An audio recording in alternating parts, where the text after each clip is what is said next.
কিছু সঙ্গত কারণে হয়তো ফিরাটা হয়ে ওঠেনি এখনো, তবে সময় তো চলে এসছে মনে হয়।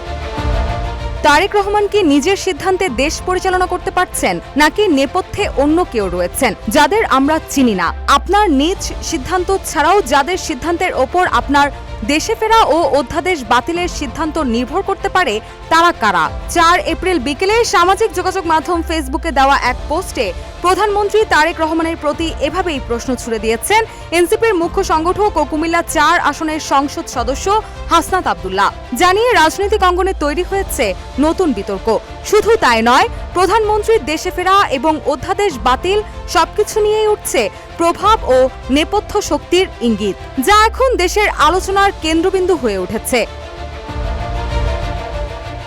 পোস্টে হাসনাত আব্দুল্লাহ লেখেন, 29 নভেম্বর তারেক রহমান বলেছিলেন, এমন সংকটকালে মায়ের স্নেহ স্পর্শ পাবার তীব্র আকাঙ্ক্ষা যে কোনো সন্তানের মতো আমারও রয়েছে, কিন্তু অন্য আর সকলের মতো এটা বাস্তবায়নের ক্ষেত্রে আমার একক সিদ্ধান্ত ও একক নিয়ন্ত্রণাধীন নয়। তার দেশে ফেরা আর কার কার সিদ্ধান্তের ওপর নির্ভর করে তা তিনি তখন কিংবা এখনো স্পষ্ট করেননি।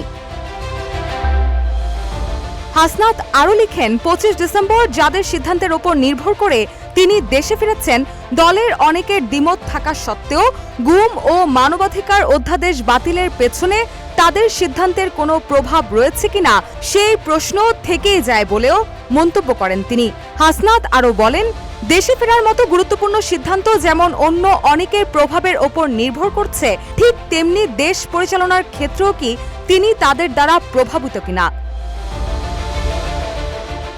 সবশেষ তিনি জানতে চান, তার নিজের সিদ্ধান্ত ছাড়াও যাদের সিদ্ধান্তের ওপর তার দেশে ফেরা ও অধ্যাদেশ বাতিলের সিদ্ধান্ত নির্ভর করতে পারে তারা কারা? তবে নেপথ্যে সেই শক্তি আদৌ আছে কিনা, নাকি এটি কেবল রাজনৈতিক চাপ সৃষ্টির কৌশল? এই প্রশ্নের উত্তরই এখন খুঁজছে পুরো দেশবাসী। রুশা সুর, নিউজ ডেস্ক, ইত্তেফাক।